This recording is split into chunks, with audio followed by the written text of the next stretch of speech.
In the previous video, we were talking about the conceptual foundation of the Decembrist uprising being Western European Enlightenment ideology.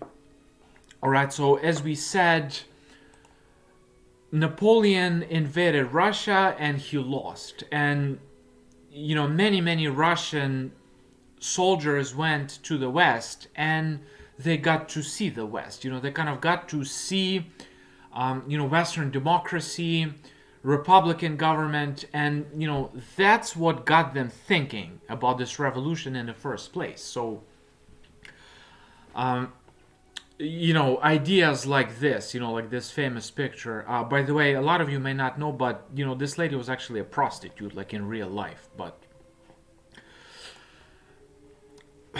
so, places like these, that's Western Europe. And it's kind of interesting that, the most Western part of it, Spain and Portugal, they're not, part of Western Europe. And neither is England. But, these countries in particular are considered to be, Western Europe. And one secret society was big in those lands, and that is the infamous Masonry, aka Freemasonry, the Masonic Brotherhood. And there were lodges all over the place, in France and Germany, and many of these occupying Russian military personnel, soldiers and officers, they joined Masonic lodges. Of course, America was, a Masonic experiment, like the whole country with, its constitution, its human rights, all these other concepts, they're all Masonic, beginning to end. The famous Eye in the Pyramid, of course, that's Masonic.